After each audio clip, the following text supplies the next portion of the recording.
কাঞ্চনবাজারের পুরো সড়ক মানুষের ঠাসা। ভারতচন্দ্র উচ্চ বিদ্যালয় মাঠে যেন তিল ঠাঁই আর নাহিরে। নারী পুরুষ প্রবীণ নবীন সবার মুখে একই স্লোগান, নৌকা। মঙ্গলবার ২ জানুয়ারি রূপগঞ্জের কাঞ্চনবাজার সংলগ্ন কাঞ্চন ভারতচন্দ্র উচ্চ বিদ্যালয় মাঠে গণসংযোগে যান আওয়ামী লীগ প্রার্থী বীর মুক্তিযোদ্ধা গোলাম দস্তগীর গাজী। একই আসনে টানা ৩ বারের সংসদ সদস্য তিনি। বর্তমান সরকারের বস্ত্র ও পাটমন্ত্রীর দায়িত্ব পালন করছেন। ১.৫ দশকে রূপগঞ্জের অলিগলিতে পৌঁছে দিয়েছেন উন্নয়নের ছোঁয়া। প্রিয় সেই নেতাকে এক নজর দেখতে, তার কথা শুনতে ছুটে এসেছিলেন সকলে। স্কুল মাঠে ভোটারদের উদ্দেশ্যে বক্তব্য দেন দলের স্থানীয় নেতারা। তারা বলেন, একটি কুচক্রী মহল রূপগঞ্জকে কলুষিত করতে চায়, তাই নিজ দলের সহকর্মীদের বিরুদ্ধেই অপপ্রচার চালাচ্ছে। ভোটারদের প্রতি তাদের আহ্বান, সামান্য টাকার বিনিময়ে নিজেকে বিক্রি করবেন না। আমরা মানুষ উচ্ছ্বাসের সাথে, উল্লাসের সাথে, আজার কোনো কর্মী নাই, কোনো নেতা নাই, কোনো জনগণ নাই, সবাই মিলে একটাই স্লোগান, জয় বাংলা, জয় বঙ্গবন্ধু। সমাবেশে গোলাম দস্তগীর গাজী বলেন, ১১ সময়ে তাকে ধরে নিয়ে গিয়ে বঙ্গবন্ধু কন্যার বিরুদ্ধে মিথ্যা বলানোর চেষ্টা করা হয়েছিল। এবারও একটি চক্র তাকে কিনতে চেয়েছিল, কিন্তু রূপগঞ্জবাসীর সঙ্গে তিনি বেইমানি করেননি। সে কারণেই তার বিরুদ্ধে চলছে অপপ্রচার। এসব অপপ্রচার থেকে সতর্ক থাকতে ভোটারদের প্রতি আহ্বান জানান তিনি। আপনাদের বিপদ মুক্ত করতে হলে আপনাদেরকে সাবধান হতে হবে। তাই আমি সাবধান বাণী দেওয়ার জন্য আপনাদের কাছে এসেছি।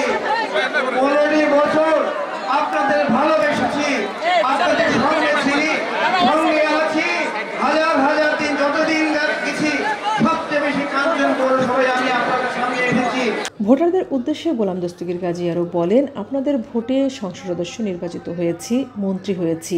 সুখে দুঃখে আপনাদের পাশে ছিলাম, আছি এবং ভবিষ্যতেও থাকব।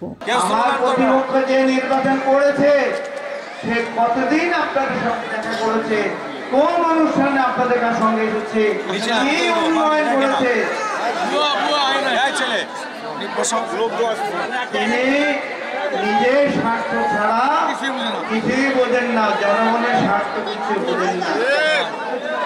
সারা বছর তিনি নিজের চিন্তা করেন, জনগণের চিন্তা করেন না। আমি এই 15 বছর আপনাদের দ্বারে দ্বারে ঘুরে বেরিয়েছি। আমি সপ্তাহে 3টি দিন আমি আমার রূপগঞ্জে বাসায় থেকেছি এবং আপনাদের এলাকা ঘুরে বেরিয়েছি। তারপরেও আমি যখন মন্ত্রী হয়েছি, সবাই মনে করেছিল মন্ত্রী হয়েছে উনি হয়তো আর দেখা পাবো না। আমি বলেছি আমি মন্ত্রী হয়েছি, আরো বেশি আপনাদের সঙ্গে দেখা করব। এর আগে দুপুর 12টার দিকে উপজেলার মুরাপাড়া এলাকায় গণসংযোগে যান গোলাম দস্তগীর গাজী।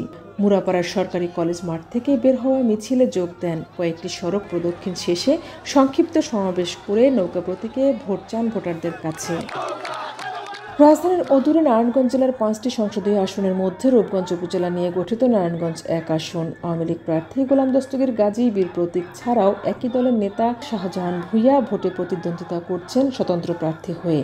রয়েছেন তৃণমূল বিএনপির মহাসচিব তৈমুর আলম খন্দকার। এ কারণে নারায়ণগঞ্জ জেলার এই আসনটি রয়েছে সবচেয়ে বেশি আলোচনায়। তবে ভোটারদের দৃষ্টিতে এখন পর্যন্ত নৌকা প্রতীকেই জোয়ার বইছে। ভোট মনে করেন দুটা জন পক্ষ হয়েছে, পার্টি একটা হইতে পারে, এক পার্টি দুইটা ভোটই হইলে কি যাইব, ভোটাররা যাইব। আমরা সুশৃঙ্খলভাবে যাতে ব্যবসা বাণিজ্য সব কিছু করতে পারি, এই জন্য আমরা একটা যোগ্য প্রার্থীও চাই। সাধারণ ভোটারদের চাওয়া, ভোটের দিনের পরিস্থিতি হবে স্বাভাবিক, নিশ্চিত হোক ভোটের পরিবেশ। তারা নিজের পছন্দের প্রার্থীকে ভোট দিয়ে জয়যুক্ত করতে চান।